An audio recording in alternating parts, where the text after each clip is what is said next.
শুনলেন না। এরপরে 5ই আগস্ট এদেশের মানুষ কি দেখলো? আপনি বাংলাদেশের জাতীয় রাজস্বের শত শত কোটি টাকা খরচ করে ব্যয় করে আপনার বাবার যেই সকল মূর্তিগুলো নির্মাণ করেছিলেন, আজকের স্বাধীন বাংলাদেশে দাঁড়িয়ে আমি আপনাকেই প্রশ্ন করতে চাই, আপনার বাবার নির্মিত সেই মূর্তিগুলোর কি পরিণাম হয়েছে? এর জন্য আপনার বাবাকে এভাবে কলঙ্কিত করবার জন্য একমাত্র আপনি দায়ী। যারা বঙ্গবন্ধুকে সম্মান করেন, শ্রদ্ধা করেন, অন্তত আপনারা কোনদিন শেখ হাসিনার নাম মুখে উচ্চারণ করতে পারেন না। সংগ্রামী সাথী ও বন্ধুগণ, কথাগুলো শুধু আমি বিদায়ী এবং পতিত একজন স্বৈরাচারী সরকারের সমালোচনা হিসেবেই বলছি না। আমি বলছি আগামী দিনে যারা ক্ষমতার মসনদে এসেছেন, আসবেন, আসতে চান, আপনারা এখান থেকে শিক্ষা গ্রহণ করুন। ফাতাবিরু ইয়া উলিল আবসার। আমরা আমাদের কথা পরিষ্কার। আমি সেদিনও বলেছিলাম, আজও বলছি, একটি মুসলিম দেশ, যে দেশ মুসলিম জাতিসত্তার উন্মেষ ঘটাবার জন্য, বাঙালি মুসলিম জাতির উত্থান ঘটাবার জন্য 200 বছর আমাদের পূর্বপুরুষরা লড়াই করেছিল। লড়াই করেছিল হাজী শরীয়তুল্লাহ, লড়াই করেছিল মীর নেসার আলী ওরফে তিতু মীর, লড়াই করেছিল ফকির মজনু শাহ, আর লড়াই করেছিল দীর্ঘ একটা সময় পর্যন্ত এদেশের আলেম সমাজ। এত সংগ্রাম, এত লড়াইয়ের মধ্য দিয়ে যে মুসলিম জাতিসত্তার উন্মেষ ঘটেছিল, সেখানে আপনারা হিন্দুত্ববাদ আর হিন্দুয়ানি মূর্তির কালচার বাস্তবায়ন করার পায়তারা চালিয়েছিলেন। এদেশের মানুষ সেটাকে ভালোভাবে নেয় নাই। আগামী দিনেও কেউ যদি চেষ্টা করেন, আমি আপনাদেরকে পরামর্শ দিব, 5ই আগস্টের শেখ মুজিবুর রহমান সাহেবের মূর্তিগুলো দেখে আগামী দিনে সকল রাষ্ট্রনায়করা শিক্ষা গ্রহণ করবেন। আমরা ভাস্কর্যের বিরোধিতা করেছিলাম, সে ভাস্কর্য হোক বঙ্গবন্ধুর, সে ভাস্কর্য হোক জিয়াউর রহমানের, সে ভাস্কর্য হোক এরশাদের, সে ভাস্কর্য আমার বাবার হলেও আমি বলেছিলাম আমাদের হাতে ক্ষমতা আসলে সব ভাস্কর্য আমরা ভেঙে গুড়িয়ে দেব। আজও আমাদের সেই কথা। আমাদের কথা হিন্দু ধর্মাবলম্বীদের উপাসনালয়ে রক্ষিত কোনো মূর্তি নিয়ে আমাদের কোনো কথা নাই। আমরা তাদের কাছে ঈমানের দাওয়াত দেই, স্বেচ্ছায় ইসলাম গ্রহণ করার আহ্বান জানাই, কিন্তু তাদেরকে তাদের ধর্ম ছেড়ে দিয়ে তাদের ধর্মীয় উপাসনালয়ে মূর্তি রাখার ব্যাপারে আমাদের কোনো বক্তব্য নাই। তোমরা তোমাদের মূর্তি পূজা করো, তোমরা একত্ববাদের দিকে আসলে জাহান্নাম থেকে মুক্তি পাবে, অন্যথায় তুমি তোমার ধর্ম নিয়ে তুমি থাকো। আমরা তোমাদের সংখ্যালঘু হিসেবে মুসলিম দেশে অবস্থানকারী তোমাদের সকল ধরনের নিরাপত্তার দায়িত্ব আমরা গ্রহণ করেছি।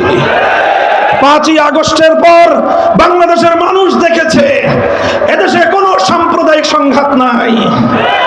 এদেশের হিন্দুদের মন্দির, বৌদ্ধদের প্যাগোডা, খ্রিস্টানদের গির্জা রাতের ঘুম বাড়ি দিয়ে, রাতের ঘুমকে হারাম করে দিয়ে আলেম সমাজ, তাওহীদি জনতা, ইমাম সাহেবান, হেফাজতে ইসলামের নেতা কর্মীরা, খেলাফত মজলিস, বাংলাদেশ খেলাফত মজলিসের নেতা কর্মীরা রাতের ঘুম মার দিয়ে, রাতের ঘুমকে হারাম করে তারা এই সংখ্যালঘুদের নিরাপত্তার দায়িত্বে নিয়োজিত ছিল। বাংলাদেশের 5ই আগস্টের পর কোথাও সংখ্যালঘু নির্যাতনের কোনো ঘটনা নাই। কারণটা কি? আগে কেন ঘটতো? কারণ আগে এই শেখ হাসিনা এবং তার দোসরদের রাজনীতির অন্যতম হাতিয়ার ছিল সংখ্যালঘু ইস্যুকে রাজনীতির হাতিয়ার হিসেবে ব্যবহার করা। আমি বলি, তারা রাতের অন্ধকারে কালনাগিনী হয়ে সংখ্যালঘুদেরকে ছোবল মারত, দিনের আলোয় আবার তারাই ওঝা হয়ে ঝাড়তে আসতো। যতগুলো হিন্দু পরিবারের উপর হামলার ঘটনা আছে, যতগুলো মন্দির ভাঙার ঘটনা আছে, নিরপেক্ষ তদন্ত হলে বেরিয়ে আসবে এগুলোর সঙ্গে আওয়ামী সরকারের দোসররাই জড়িত ছিল। এখন আর সেই নাটকের নায়ক নায়িকারাও নাই, বাংলাদেশে সংখ্যালঘু নির্যাতনের নাটকও নাই। ওরা আবার রোদ পেতে আছে, সুযোগ খুঁজছে, আবার সংখ্যালঘুদেরকে অন্ধকারে এসে সাবোটাজ করবে, সংখ্যালঘুদেরকে বাড়ি ঘরে অগ্নি সংযোগ করে আবার বাংলাদেশে সাম্প্রদায়িকতার বিষ বাষ্প ছড়িয়ে দেওয়ার পায়তারা চালাচ্ছে। আমি সংখ্যালঘু ভাইদেরকে বলি, ইসলাম এক উদারতার ধর্ম। ইসলাম সংখ্যালঘুদের সর্বোচ্চ নিরাপত্তা দেওয়ার ধর্ম। আল্লাহর নবী যেভাবে সংখ্যালঘুদেরকে তাদেরকে নিরাপত্তা দিয়েছেন, কিয়ামত পর্যন্ত কোন নেতা, কোন ধর্ম প্রনেতা, কোন সামাজিক নেতা আমার নবীর মতো সংখ্যালঘুদের নিরাপত্তা নিশ্চিত করতে পারবে না। সংগ্রামী সাথী ও বন্ধুগণ, সংখ্যালঘুদের অধিকারের পাশাপাশি মনে রাখতে হবে 200 বছরের আমাদের সংগ্রাম ছিল বাঙালি মুসলিম একটি জাতিসত্তা গড়ে তোলা। কাজেই 90% মুসলমানের, 90% মুসলিম জাতির যদি তাদের সেন্টিমেন্টের প্রতি, তাদের ধর্মীয় আবেগ অনুভূতির প্রতি শ্রদ্ধা প্রদর্শন না করা হয়, কোনোদিনও বাংলাদেশ এগিয়ে যেতে পারবে না। কাজেই আজকের অন্তর্বর্তীকালীন সরকারকেও আমরা একটি কথা বলে দিতে চাই, আমরা আপনাদেরকে সহযোগিতা করতেছি।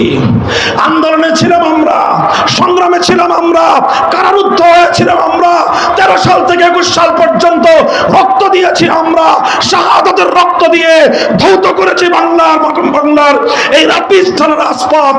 আমরা সব জায়গায় ছিলাম এবং বিজয়ের পরে আমরা সংখ্যালঘুদেরকে পাহারা দিয়েছি। আমরা চাঁদাবাজ মাস্তানদের হাত থেকে ব্যবসায়ীদের নিরাপত্তা দেওয়ার চেষ্টা করেছি।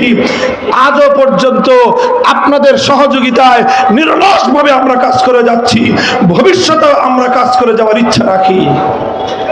তবে শুধু আমাদের একতরফা ইচ্ছা দিয়ে হবে না, আমাদের সহযোগিতা পাওয়ার জন্য আপনাদের ইচ্ছা থাকতে হবে। আমি একটা কথা বলেছিলাম, আমরা গায়ে পড়ে সহযোগিতা করতে চাই। আপনারা যদি পা দিয়ে ঠেলে দিতে চান তাহলে পরিণামটা খুব ভালো কারোর জন্যই হওয়ার কথা না। আমি নাকি কড়া করে বলি, নরমাল করেই বললাম, আরো নরম করে বলতে আমরা জানি, কিন্তু আবার প্রয়োজনে আমরা বজ্রের মতো গর্জনা দিতে জানি, আমরা আপোষের হাত বাড়িয়ে দিতে জানি, আবার গাদ্দারির কাঁধের উপর আমাদের হাত উত্তোলন হতে এতটুকু কেঁপে ওঠে না। সংগ্রামী সাথী ও বন্ধুগণ, আমি অন্তর্বর্তীকালীন সরকারকে বলবো, খবরদার, হিন্দুত্ববাদ এদেশের মানুষ পছন্দ করে না। হিন্দুরা হিন্দুদের ধর্ম নিয়ে থাকবে। 90% মুসলিম জাতিসত্তার সন্তানদের উপর, আগামী প্রজন্মের উপর হিন্দুত্ববাদ চাপিয়ে দেওয়ার ষড়যন্ত্র আমরা অতীতেও বরদাস্ত করি নাই, ভবিষ্যতেও বরদাস্ত করব না।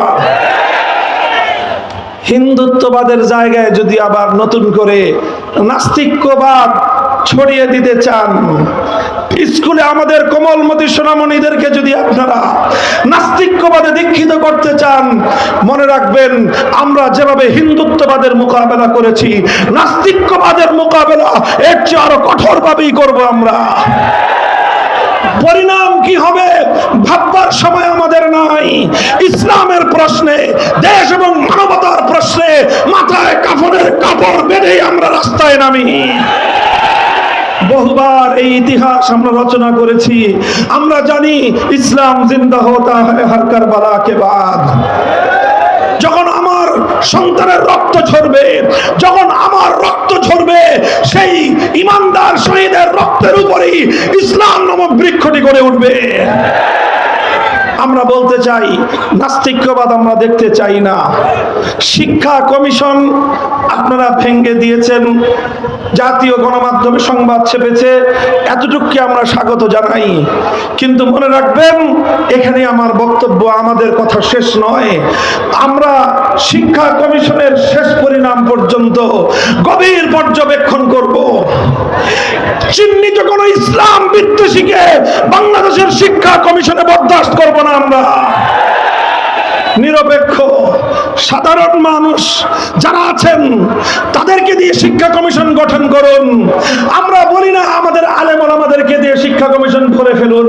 আমরা শুধু এতটুকু আবদার করি, 90% মুসলমানদের দেশের শিক্ষা কমিশনে শিক্ষা এবং পাঠ্যসূচি নির্ধারণের ক্ষেত্রে আলেম সমাজের কন্ট্রিবিউশন থাকা দরকার। একজন অন্তত আলেম প্রতিনিধি রাখুন, ইসলামী শিক্ষাবিদ রাখুন, এরপরে অন্যান্য বিভাগ থেকে রাখুন, যাতে এমন কোন পাঠ্যসূচি আমার সোনামণিদের জন্য প্রণীত না হয় যেটা আমার সন্তানের ঈমানকে হরণ করতে পারে। মনে রাখবেন, আগামী প্রজন্মের ঈমানকে রক্ষা করবার জন্য আমরা যুদ্ধ করতে প্রস্তুত থাকি। আরেকটা কথা, এটাই আমার সর্বশেষ পয়েন্ট। আন্তর্জাতিক মানবতা বিরোধী যে আন্তর্জাতিক মানবতা বিরোধী দমন, মানবাধিকার বিরোধী দমন যে আইন, সেই দমন আইনের সংস্কারের মাধ্যমে নতুন কিছু ধারা অন্তর্ভুক্ত করার প্রস্তাবনা এসেছে। তার মধ্যে 3টি ইস্যু খুব স্পর্শকাতর। 1 নম্বর, ট্রান্সজেন্ডারের নামে সমকামিতাকে বাংলাদেশে বৈধতা দেওয়ার পায়তারা চলছে। 2 নম্বর, ম্যারিটারিয়াল রেপ, বৈবাহিক ধর্ষণের আখ্যা দিয়ে স্ত্রীর উপর আল্লাহ প্রদত্ত স্বামীর অধিকার খর্ব করবার পায়তারা চলছে। 3 নম্বর, জোরপূর্বক গর্ভধারণ ইত্যাদি শিরোনামে আল্লাহ প্রদত্ত প্রতিটি দম্পতির স্বাভাবিক নরমাল সম্পর্ককে বিঘ্নিত করে প্রতিটি দম্পতির মধ্যে ঘরে ঘরে অশান্তির আগুন জ্বালিয়ে দেবার পায়তারা করছেন। মনে রাখবেন, আল্লাহ প্রদত্ত প্রতিটি দম্পতির যেই অধিকার, সেই অধিকার যদি হাত দেওয়ার চেষ্টা করেন, আমরা আমাদের পরিণামের কথা চিন্তা করার সুযোগ পাবো না। সে হাত আমরা ভেঙে গুড়িয়ে দিতে উদ্যত হব। 3 নম্বর ইস্যু হলো, ভারতে একের পর এক ঘটনা ঘটছে, আমার নবীর ইজ্জতের বিরুদ্ধে কটূক্তি করা হচ্ছে। নূপুর শর্মা থেকে আজকে রামগিরি মহারাজ পর্যন্ত একটার পর একটা আমার নবীর ইজ্জত নিয়ে আপনারা চিনিমিনি খেলছেন। সেদিন দেখলেন মুম্বাইয়ের মুসলমানেরা, ভারতের মুসলমানরা কিভাবে গর্জে উঠেছে। যদি আপনারা এভাবেই আমার নবীকে আঘাত করতে থাকেন, আপনার দেশের অখণ্ডতা রক্ষা করতে পারবেন না। বাংলাদেশের রাষ্ট্রকে বলবো, ভারতীয় রাষ্ট্রদূতকে তলব করে হুঁশিয়ার করে দেন। মনে রাখবেন, ওরা আমার নবীকে গালি দিবে আর আপনারা ইলিশ মাছ রপ্তানি করে পীড়িত করবেন। বাংলাদেশের মানুষ সেই প্রেম দেখতে বরদাস্ত করবে না। কথা বলেন ঠিক না বেঠিক? বলবেন রপ্তানি না করলে আমাদের বৈদেশিক মুদ্রা আসবে না। শুনে রাখেন, নবীর ইজ্জতের বিনিময়ে কোন রেমিটেন্স, কোন বৈদেশিক মুদ্রা আমরা খেতে চাই না। যদি বলেন যে না খেয়ে থাকতে হবে, আল্লাহর পয়গম্বরের উম্মতেরা বলবে প্রয়োজনে পেটে পাথর বাঁধবো, এরপরে নবীর দুশমনের সঙ্গে কোনো আপোষ নাই। আগামী সোমবার দিন 30শে সেপ্টেম্বর, বলেন আগামী সোমবার 30শে সেপ্টেম্বর বিকাল 3টায় ঐতিহাসিক বাইতুল মোকাররম উত্তর গেটে হেফাজতে ইসলামের পক্ষ থেকে নবীর ইজ্জতের বিরুদ্ধে কটূক্তি করার প্রতিবাদে বিক্ষোভ সমাবেশ মিছিল হবে। যাবেন তো ইনশাআল্লাহ? আমরা দেখিয়ে দিতে চাই আমরা শান্তিপূর্ণ প্রতিবাদ জানাতে জানি। আমরা দেখিয়ে দিয়েছি আমাদের নবীর ইজ্জতের হেফাজতের জন্য শাপলা চত্বরের পিচ ঢালা রাস্তাকে বুকের রক্ত দিয়ে রঞ্জিত করতে আমরা জানি। আল্লাহ পাক তৌফিক দান করুন। আখেরি পয়গাম, আল্লাহর জমিনে যদি আপনারা বৈষম্যহীন পূর্ণাঙ্গ ইনসাফপূর্ণ সমাজ কায়েম করতে চান, মানব রচিত তন্ত্র মন্ত্র দিয়ে সম্ভব নয়। এজন্য আল্লাহ প্রদত্ত এক রাজনৈতিক বন্দোবস্তের প্রয়োজন, আর সেই রাজনৈতিক ব্যবস্থার নাম হলো খেলাফতের রাজনীতি। আমরা সেই খেলাফত বাস্তবায়ন করার জন্য একটি শপথে বলিয়ান হতে চাই। আপনারা আমাদের সঙ্গে আল্লাহর জমিনে আল্লাহর খেলাফত কায়েমের সংগ্রামে কারা কারা যোগদান করবেন? আল্লাহ পাক আপনাদেরকে কবুল করুন। বাংলাদেশ খেলাফত মজলিস, যুব মজলিস, ছাত্র মজলিস সহ আমাদের সংগঠনগুলোতে আপনারা শামিল হন। ইনশাআল্লাহ দেখা হবে রাজপথে, কথা হবে স্লোগানে স্লোগানে। খোদার আকাশ, খোদার জমিন, করব কায়েম খোদার দিন। ধর্ম বর্ণ ভিন্ন মত, সবার জন্য খেলাফত। সেই খেলাফতের আহ্বান জানিয়ে বক্তব্য শেষ করলাম। ওয়া আখিরু দাওয়ানা আলহামদুলিল্লাহি রাব্বিল আলামিন। বাংলাদেশ জিন্দাবাদ, বাংলাদেশ খেলাফত মজলিস জিন্দাবাদ। নাসরুম মিনাল্লাহি ওয়া ফাতহুন করিব। সুবহানাল্লাহি ওয়া বিহামদিহি, সুবহানাকা আল্লাহুম্মা বিহামদিকা আশহাদু আল লা ইলাহা ইল্লা আনতা আস্তাগফিরুকা ওয়া আতুবু ইলাইক। আল্লাহুম্মা আমিন বিরহমাতিকা ইয়া আরহামার রাহিমিন।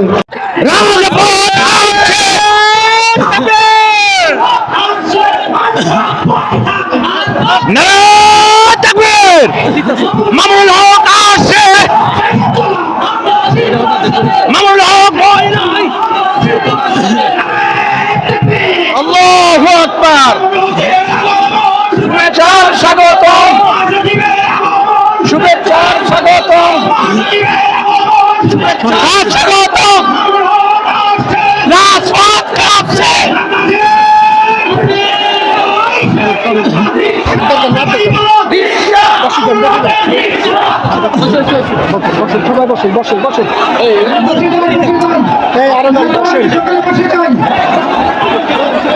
সংগ্রামী সাথী ও বন্ধুগণ,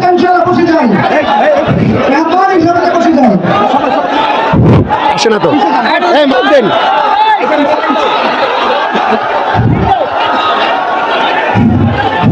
আপনারা সকলে বসে পড়ুন, পিছনে যান। সংগ্রামী সাথী ও বন্ধুগণ, আপনাদের সকলে দৃষ্টি আকর্ষণ করে বলছি, আজকের অনুষ্ঠানের মধ্যমণি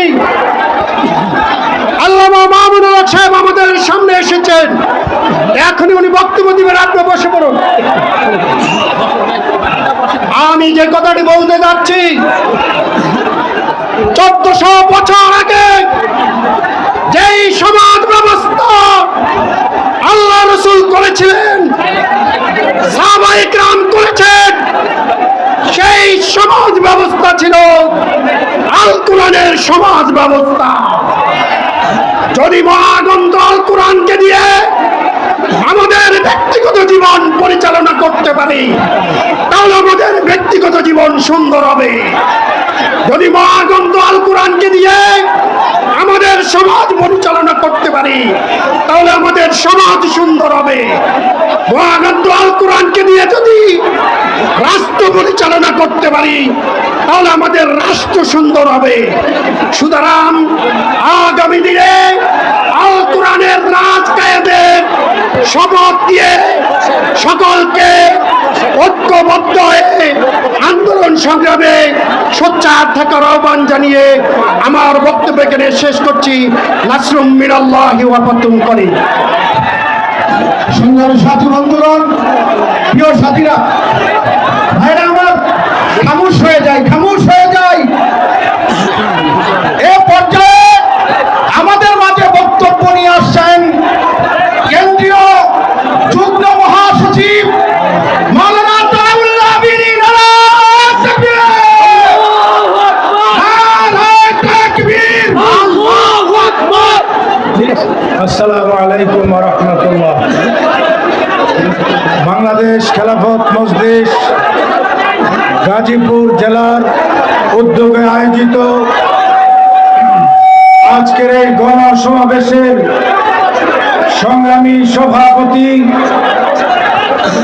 আজকের এই গণসমাবেশের প্রধান অতিথি, বাংলাদেশ খেলাফত মজলিসের মজলুম মহাসচিব, কারা নির্যাতিত আলেম, শেখুল হাদিস ইবনে শেখুল হাদিস আল্লামা মামুনুল হক হাফিজাহুল্লাহ সহ সংগঠনের কেন্দ্রীয় নেতৃবৃন্দ, জেলা নেতৃবৃন্দ, মহানগর নেতৃবৃন্দ, বিভিন্ন পর্যায়ের দায়িত্বশীল মুহতারাম উলামায়ে কেরাম, মিডিয়ার বন্ধুরা, আইন শৃঙ্খলা রক্ষাকারী বাহিনী সহ আমার সামনে উপবিষ্ট বাংলার মুক্তিকামী তৌহিদি জনতা, আপনারা দীর্ঘক্ষণ অপেক্ষা করেছেন বাংলাদেশের ইসলামী জনতার প্রাণপ্রিয় রাহবার আল্লামা মামুনুল হকের জন্য।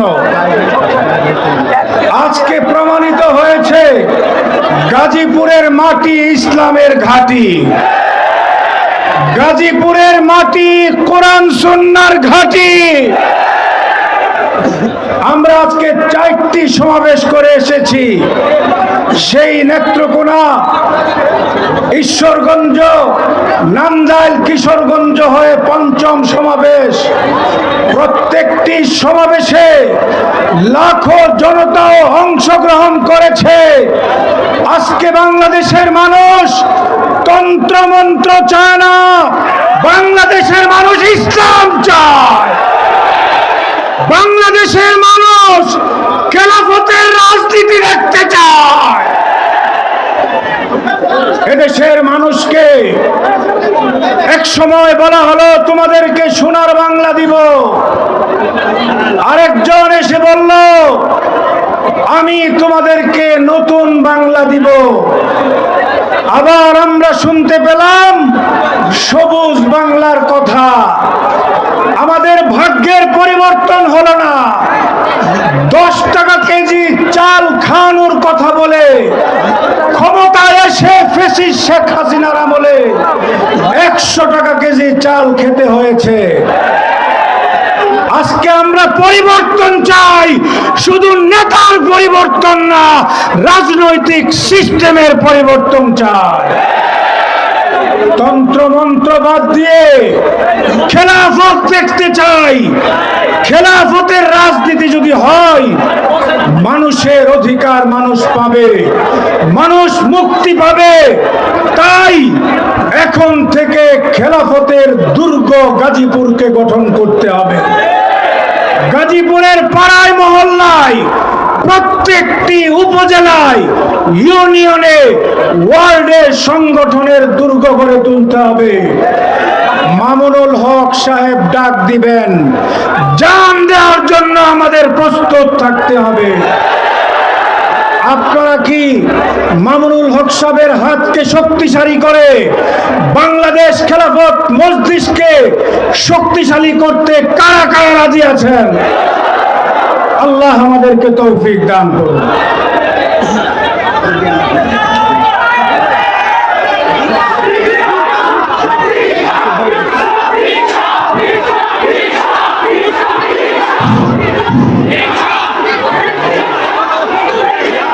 সংগ্রামী ভাইরাম, পর্যায়ে আপনাদের সম্মুখে বক্তব্য রাখবেন পাক ভারত উপমহাদেশের শ্রেষ্ঠতম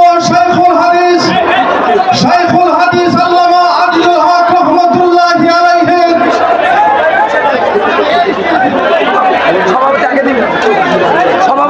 পর্যায়ে আজকের এই গণা সমাবেশের সম্মানিত সভাপতি হযরত মাওলানা মাসুদুর রহমান সাহেব বক্তব্য রাখবেন। আজকের এই গণা সমাবেশের সম্মানিত সভাপতি হযরত মাওলানা মাসুদুর রহমান সাহেব বক্তব্য পেশ করবেন।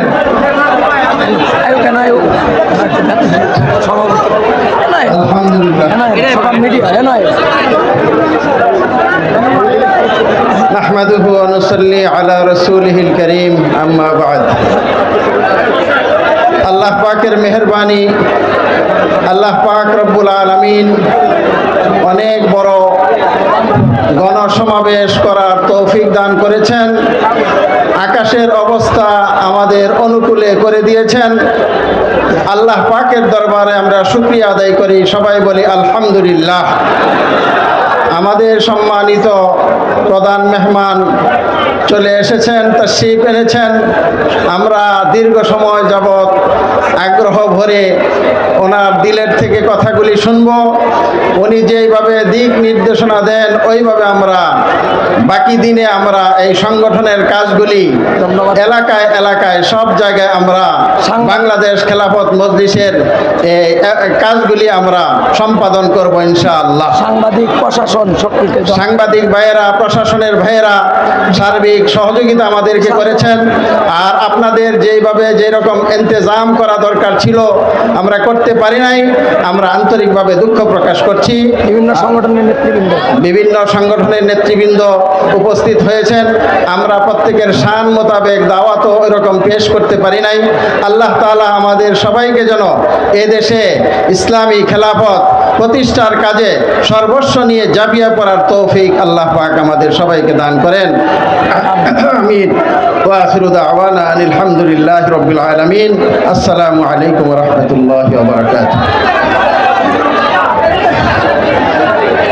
সংগ্রামী উপস্থিতি, আমরা অত্যন্ত ধৈর্যের পরিচয় দিব। এ পর্যায়ে বক্তব্য নিয়ে আসছেন আমাদের কাঙ্ক্ষিত মেহমান, বাংলাদেশের সকল স্তরের মানুষের হৃদয়ের স্পন্দন, বাংলাদেশ খেলাফত মজলিসের কেন্দ্রীয় সংগ্রামী মহাসচিব আল্লামা মামুনুল হক। এ পর্যায়ে বক্তব্য নিয়ে আসছেন আল্লামা মামুনুল হক।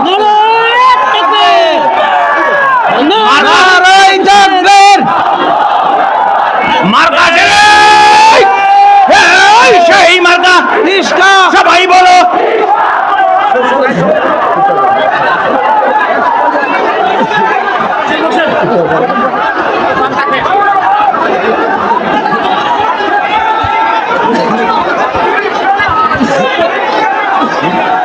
আসসালামু আলাইকুম ওয়া রাহমাতুল্লাহ। আলহামদুলিল্লাহি রাব্বিল আলামিন ওয়াস সালাতু ওয়াস সালামু আলা সাইয়্যিদিল আমবিয়া'i ওয়াল মুরসালিন ওয়া আলা আলিহি ওয়া আসহাবিহি ওয়া মান তাবি'আহুম ওয়া দা'a বিদা'ওয়াতিহিম ইলা ইয়াউমিদ্দিন। আম্মা বা'দ। আউযু বিল্লাহি মিনাশ শাইতানির রাজীম। বিসমিল্লাহির রাহমানির রহিম। ولا تركنوا إلى الذين ظلموا فتمسكم النار وما لكم من دون الله من أولياء ثم لا تنصرون صدق الله العظيم। বাংলাদেশ খেলাফত মজলিস গাজীপুর জেলা শাখার উদ্যোগে আয়োজিত আজকের এই গণসমাবেশে উপস্থিত সম্মানিত সভাপতি, উপস্থিত বাংলাদেশ খেলাফত মজলিস, যুব মজলিস, ছাত্র মজলিস সহ সহযোগী সংগঠনগুলোর কেন্দ্রীয়, জেলা, মহানগরী নেতৃবৃন্দ, বিভিন্ন উপজেলা, থানা, ওয়ার্ড পর্যায় থেকে সমবেত সংগঠনের বিভিন্ন স্তরের নেতাকর্মী ও তৌহিদি জনতা, গাজীপুর জেলাবাসী, সর্বপ্রথম আমি আপনাদের শুকরিয়া জ্ঞাপন করছি যে আপনারা দীর্ঘ সময় ধরে প্রতিকূল আবহাওয়া উপেক্ষা করে আজকের আমাদের এই গণসমাবেশকে একটি গণসমুদ্রে পরিণত করে দীর্ঘ সময় অপেক্ষমান রয়েছেন। আল্লাহ রাব্বুল আলামিন আপনাদের সকলকে উত্তম বিনিময় দান করুন।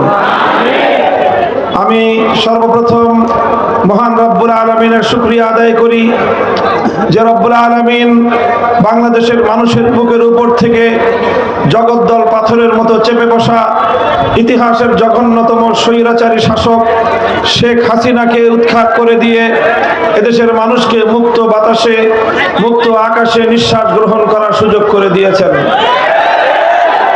আল্লাহুম্মা লাকাল হামদু ওয়া লাকাশ শুকর। এরপর আজকের এই সুবর্ণ সময়ে, বিজয়ের এই মুহূর্তে স্মরণ করছি আমি ওই সকল বীর শহীদানদেরকে যাদের রক্তের বিনিময়ে বাংলাদেশ আজ নতুনভাবে স্বাধীনতা অর্জন করেছে। 2009 সালের পিলখানা ট্র্যাজেডির 57 জন দেশপ্রেমিক সেনা কর্মকর্তা, 2013 সালে শাপলা চত্বরে নবী প্রেমিক আশিকে রাসূল হেফাজতে ইসলাম বাংলাদেশের নেতা কর্মী, শত শহীদের রক্তে ভেজা শাপলা চত্বরের শহীদানদের কথা স্মরণ করছি।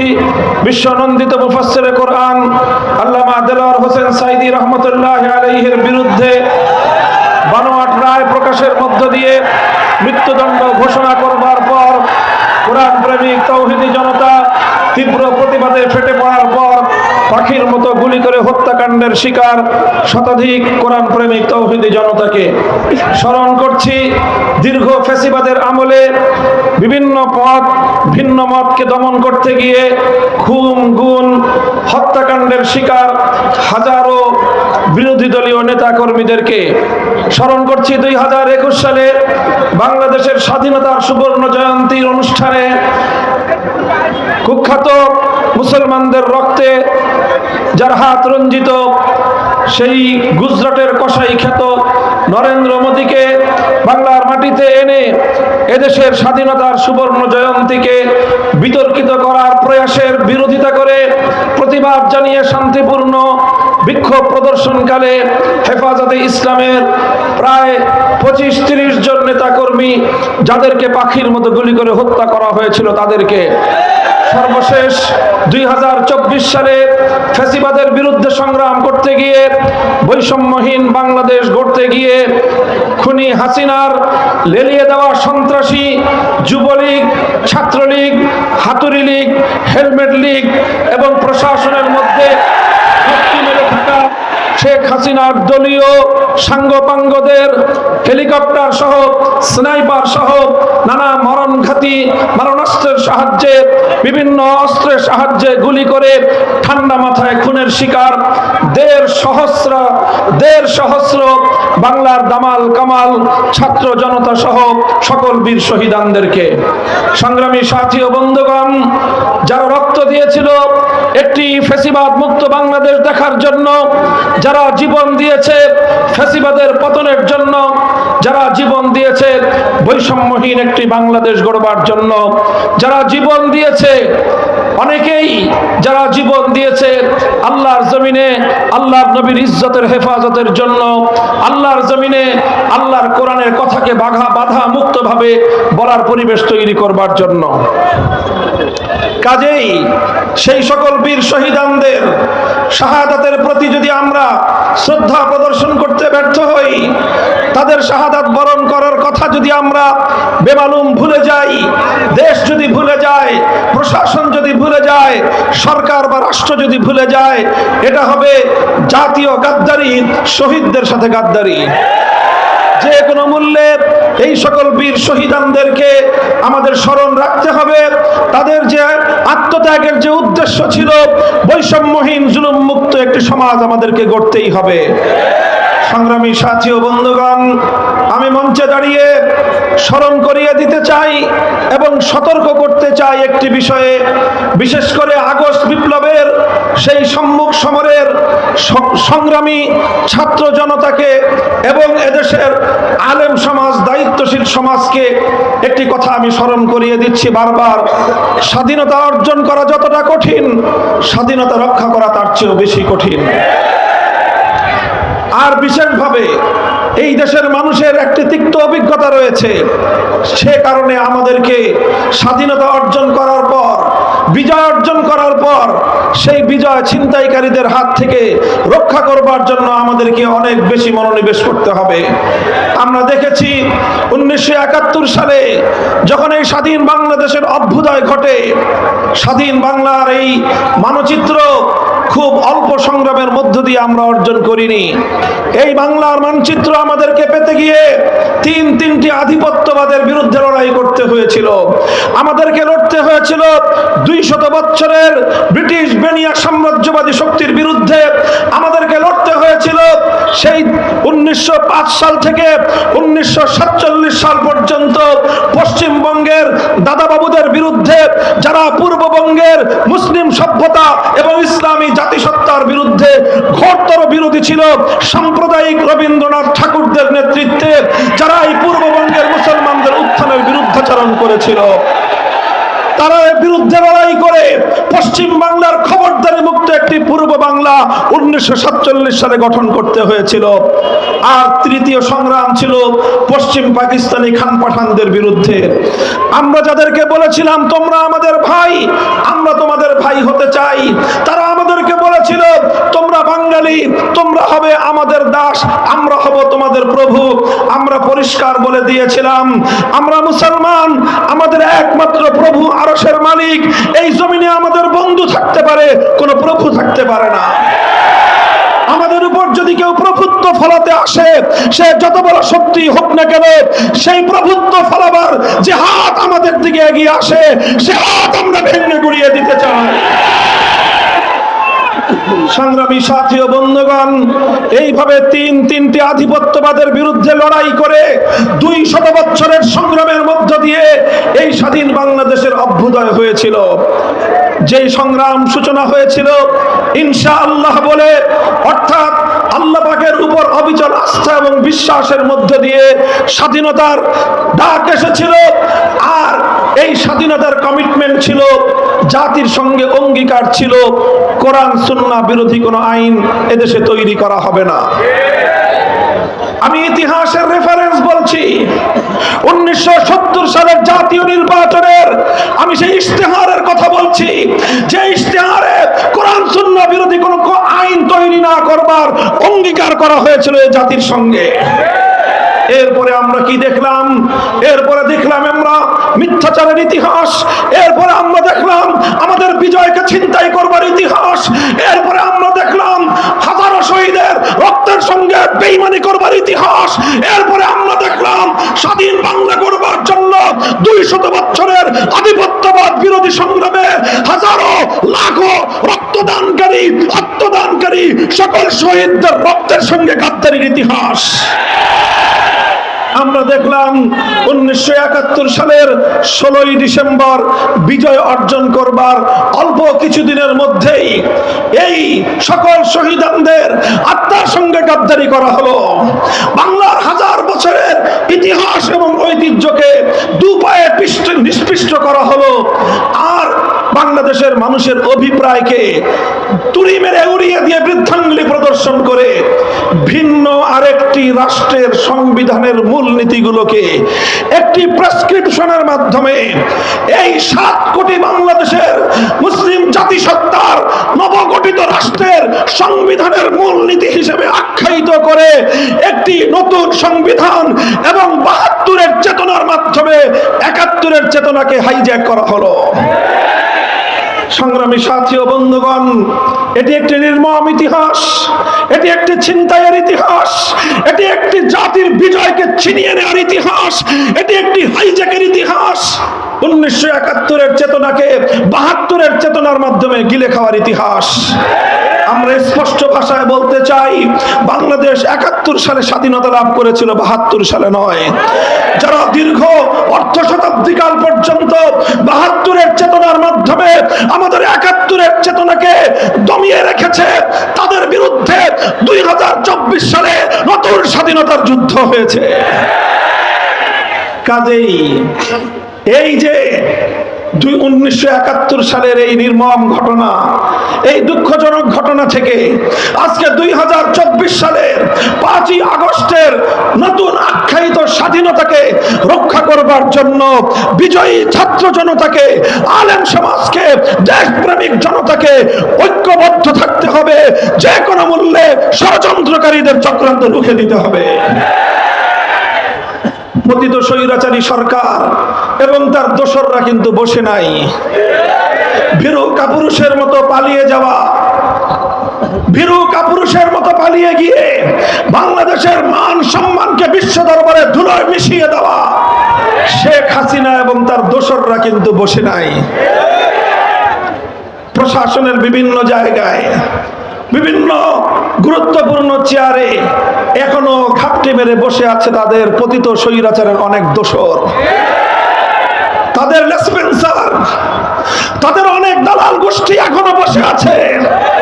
আর বাংলাদেশকে আগস্ট বিপ্লবের বিরুদ্ধে নতুন এক ধারায় পরিচালিত করবার ষড়যন্ত্র চক্রান্ত করছে।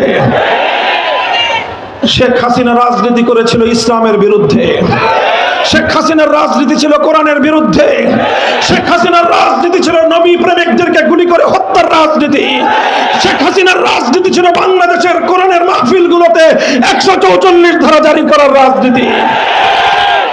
শেখ হাসিনা এবং তার সরকার কিভাবে দেশের আলেম সমাজের বিপ্লবী কণ্ঠগুলোকে স্তব্ধ করে দেওয়ার পায়তারা করেছিল, বাংলাদেশের মানুষ তার জ্বলন্ত সাক্ষী। কি বলবো আমি, আমার কথাই শুধু যদি বলি, বাংলাদেশের কোথাও আমাকে কোরআনের কথা বলতে দেওয়া হয় নাই। যেখানে আমার কোন মাহফিলের ঘোষণা দেওয়া হয়েছে, 144 জারি করে আমাদের মাহফিলগুলোকে বানচাল করে দেওয়া হয়েছে, আমাদের লোকগুলোকে গ্রেফতার করা হয়েছে। আমাকে গ্রেফতার করার পর যখন আমার ভাইয়েরা আমার মুক্তির জন্য তারা রাজপথে নামতে চেয়েছে, তারা সংগ্রাম করতে চেয়েছে, তাদেরকে উপর্যুপরি গ্রেফতারের মাধ্যমে নির্যাতনের স্টিম রোলার চালানো হয়েছে। এই গাজীপুরের এই রাজবাড়ী মাঠে আমার মুক্তির জন্য কোন একটি সমাবেশ করার অনুমতি চেয়েও আমরা পাইনি। আল্লাহ পাক রব্বুল আলামিন আজ সে মাটিতে মুক্ত পরিবেশে শান্তিপ্রিয় সমাবেশ করার তৌফিক আল্লাহ আমাদেরকে দান করেছেন। আমরা প্রতিশোধের রাজনীতি করতে চাই না। আমাদের প্রতিশোধ হবে আদর্শের মাধ্যমে, আমাদের প্রতিশোধ হবে আল্লাহর কোরআনের জয়গান গাওয়ার মধ্য দিয়ে। আমরা স্বাধীন বাংলাদেশে আমরা স্বাধীনভাবে আল্লাহর কোরআনের কথা বলবো। যারা কোরআনের কথা শুনতে পছন্দ করেন না, আপনাদেরকে বলে দেই, আপনাদের আপার মতো আপনাদের জন্যও সীমান্তের দুয়ার খোলা আছে। চলে যেতে পারেন অন্য কোথাও। এই শাহজালালের বাংলাদেশ, সামাদ্দমের বাংলাদেশ, কাঞ্জাহানের বাংলাদেশ, হাফিজ হুজুরের বাংলাদেশ, শাইখুল হাদিসের বাংলাদেশ, মুফতি আমিনের বাংলাদেশ, আল্লামা আহমদ শফির বাংলাদেশ, জুনায়েদ বাবুনগরের বাংলাদেশ, মহিবুল্লাহ বাবুনগরের বাংলাদেশে কোরআনের কথা বলবো। সহ্য না হলে বাংলাদেশ ছেড়ে চলে যাও।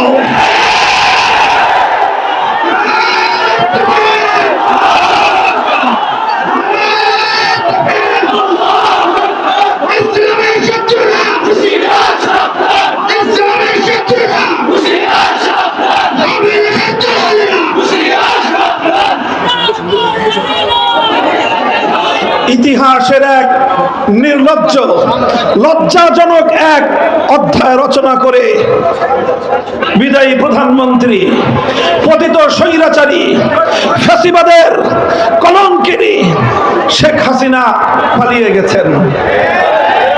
আমার দুঃখ এবং আফসোস হয় ওই সকল আওয়ামী লীগের নেতাকর্মীদের জন্য যারা দীর্ঘদিন ধরে রাজনীতি করেছেন। তাদের মধ্যে কিছু ভালো মানুষ আছেন যারা শান্তিপ্রিয়ভাবে ভিন্ন মতের প্রতি শ্রদ্ধা প্রদর্শন করে রাজনীতি করতে চান। তাদের জন্য আমার এ কারণে আফসোস হয়, তারা ভবিষ্যতে কোন মুখে আওয়ামী লীগের নাম বলবে আর কোন মুখে শেখ হাসিনার নাম বলবে। কারণ আফসোসটা এজন্য হয় যে তাদের নেত্রী আজ তাদের সামনে যে দৃষ্টান্ত উপস্থাপন করলেন, বাংলাদেশে আমরা দেখেছি জনপ্রতিরোধের মুখে, বিরোধী পক্ষের আন্দোলন সংগ্রাম এবং অভ্যুত্থানের মুখে অনেক সরকারের পতন ঘটেছে। 1990 সালের গণ অভ্যুত্থানের মধ্য দিয়ে জেনারেল হোসেন মোহাম্মদ এরশাদের সরকারের পতন ঘটেছিল। এরশাদ কি করেছিলেন? তিনি পদত্যাগ করে তিনি আত্মসমর্পণ করেছিলেন, কারারুদ্ধ হয়েছিলেন, বছরের পর বছর জেল খেটেছেন, কিন্তু দেশের জনগণকে ছেড়ে দলের নেতা কর্মীদেরকে অরক্ষিত অবস্থায় রেখে দেশ ছেড়ে পালিয়ে যাননি। বেগম খালেদা জিয়া তিনিও বিরোধী পক্ষের অমত এবং আন্দোলনের মুখে গদি ছাড়তে বাধ্য হয়েছেন। তিনি পদত্যাগ করেছেন এবং তিনি সরকারের মাধ্যমে নানাভাবে নিগৃহণের শিকার হয়ে অশীতিপর বয়সে জীবন এবং মৃত্যুর সন্ধিক্ষণে দাঁড়িয়ে বছরের পর বছর জেল খেটেছেন, কারারুদ্ধ থেকেছেন, কিন্তু দেশের জনগণকে ছেড়ে, দেশের মাটি ছেড়ে, তার দলের নেতা কর্মীদেরকে তোপের মুখে ফেলে দেশ ছেড়ে পালিয়ে যান নাই। আওয়ামী লীগের বিবেকবান লোকদেরকে আমি জিজ্ঞাসা করব, আপনাদের নেত্রী কাজটা করলো কি?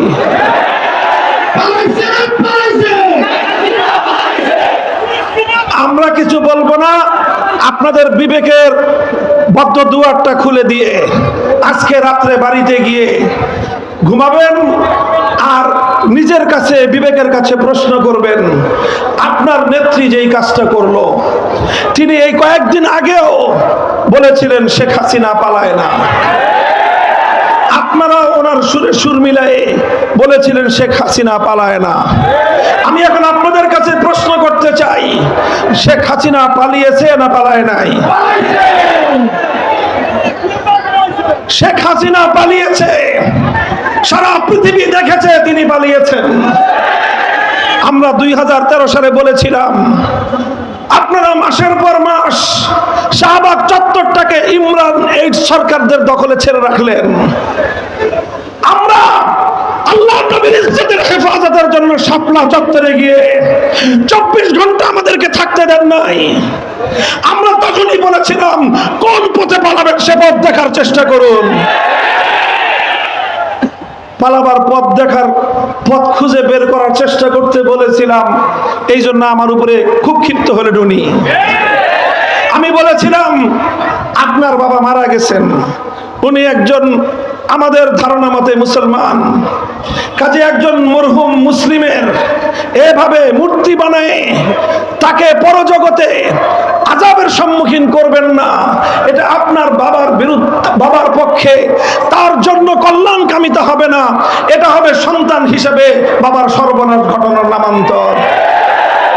এভাবে মূর্তি বানিয়ে তাকে জাতির সামনে কলঙ্কিত করবেন না। আমাদের কথা পছন্দ হলো না। আমরা কেন মূর্তির বিরুদ্ধে কথা বললাম? এজন্য তিনি আমাদের কণ্ঠরুদ্ধ করে দেওয়ার চেষ্টা করলেন। ভাস্কর্যের বিরুদ্ধে কথা বলবার অপরাধে জাতীয় সংসদে দাঁড়িয়ে আমাদের ট্যাক্সের পয়সা দিয়ে নির্মিত সংসদে তিনি আমাদের বিরুদ্ধে কথা বললেন। তিনি জাতির কাছ থেকে আমাকে বিচ্ছিন্ন করার পায়তারা চালালেন। আমাদের